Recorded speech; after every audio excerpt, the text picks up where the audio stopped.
এখন বাজে সন্ধ্যা 6টা আর আমরা তিনজনে মিলে বেরিয়ে পড়েছি, একটা জায়গায় যাচ্ছি। তো কোথায় যাচ্ছি তোমাদেরকে গিয়েই দেখাবো, তো চলো দেখতে থাকো। তো এই যে আমরা চলে এসেছি, এখানে একটা কালী মন্দির আছে আগরডাঙ্গা, তো সেখানে এসেছি। আমি এর আগে কোনোদিন আসিনি।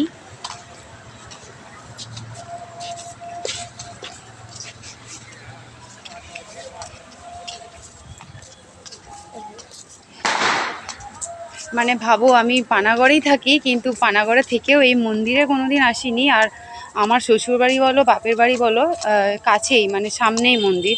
শ্বশুরবাড়ি থেকে তো একদমই কাছে, কিন্তু তাও আসা হয়নি। তো বোন আছে, আর বোনকে বললাম চল একবার ঘুরে আসি, তো তার জন্য আমরা এলাম। তো এই যে আমরা তিনজনা ভেতরে চলে এসেছি, আর খুব সুন্দর সাজিয়েছে লাইটিং দিয়ে। তোমাদেরকে একটু দেখিয়ে দিই। খুবই ভালো লাগছে, আর মন্দির মানেই তো শান্তির জায়গা। আমার তো ভীষণ ভালো লাগে, আর মায়ের মন্দির হলে তো মানে কি বলবো, কোনো কথাই নাই।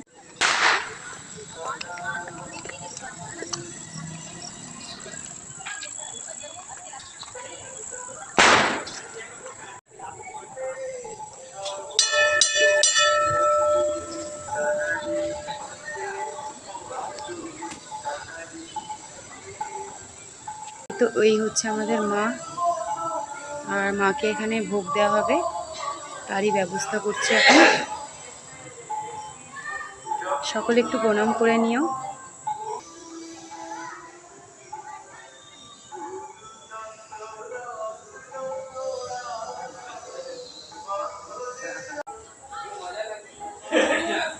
এই হচ্ছে পাশে একটা গণেশ ঠাকুরের মন্দির, তো খুবই সুন্দর, খুব ভালো লাগছে দেখতে। আরও মন্দির রয়েছে, তোমাদের সাথে আমি শেয়ার করব। আমি যাব এক এক করে সব মন্দিরেই। আর এই যে পাশেই আছে বাবা শিব, তো মা থাকবে আর বাবা থাকবে না তা তো কখনোই হয় না। আর এই যে বাবা শিবের মন্দির পাশেই, এই যে বাবার মন্দির, আর এই যে নন্দীগাই। আর এই হচ্ছে বজরংবলীর মন্দির, আর পেছনে দেখো রাম সীতা লক্ষ্মণ সবাই রয়েছে, খুব ভালো লাগছে। আর এই হলো মহারাজের মন্দির। তো এই যে দেখো,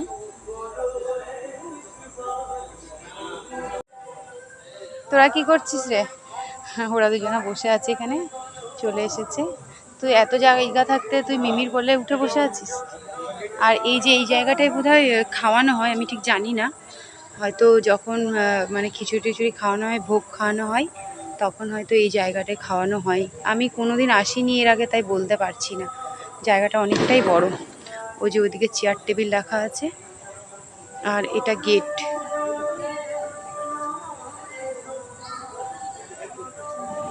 মানে এখানে এসে আমার এত শান্তি লাগছে যে কি বলবো। আর মন্দির মানে তো শান্তিরই জায়গা, খুবই ভালো লাগছে। আর এই পেছন দিকটায় মাঠ আছে, একটু মাঠের মতন, মানে ঘাস রয়েছে অনেক। আমি ওখানেও যাব, চলো যাই এখন। তো এখানে খুবই ভালো লাগছে, আর দেখা ঘাসগুলো একটু দেখা, মানে জায়গাটা খুবই সুন্দর, মানে মনটা একদম জুড়িয়ে যাচ্ছে এখানটা এসে। শান্ত, মানে মন্দির মানেই তো শান্তির জায়গা। আর আমরা এখানে কিছুক্ষণ থাকবো, তারপরে আমরা আরতি দেখবো মায়ের, আর আরতি দেখে আমরাও বেরিয়ে যাব।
তো আমরা এখানে প্রসাদ পেয়ে গেছি, আমাদেরকে প্রসাদ দিয়ে দিয়েছে। আর আমার মেয়ে দেখো খাওয়া শুরু করে দিয়েছে, আর এই যে আমার বোনও খাওয়া শুরু করে দিয়েছে। তো আমিও খেয়ে নিই। তো পুজো কমপ্লিট হয়ে গেল, আরতি হয়ে গেছে। এই যে মায়ের গেট বন্ধ, সব মন্দিরগুলো এক এক করে বন্ধ করে দিল। আর আমরাও এবার বেরিয়ে পড়ব। এখন আমরা বেরিয়ে পড়েছি, এবার বাড়ি যাব। টোটো দেখি আর বাজারে নামবো, বাজারে একটু কিছু খাওয়া দাওয়া করবো তিনজনা মিলে, তারপরে সোজা বাড়ি। তো চলো, টাটা। আর ভিডিওটা কেমন লাগলো তোমরা কমেন্ট করে জানিও। আর অবশ্যই তোমরা পানাগড়ের মধ্যে যারা থাকো, মানে এখন অবধি আসোনি, অবশ্যই আমি বলবো একবার এসে ঘুরে যাও, খুব ভালো লাগবে। আর পানাগড়ের বাইরেও যারা থাকো তারাও আসতে পারো, খুবই ভালো মন্দিরটা, তোমরা একবার অবশ্যই এসে ঘুরে যেও। চলো, টাটা।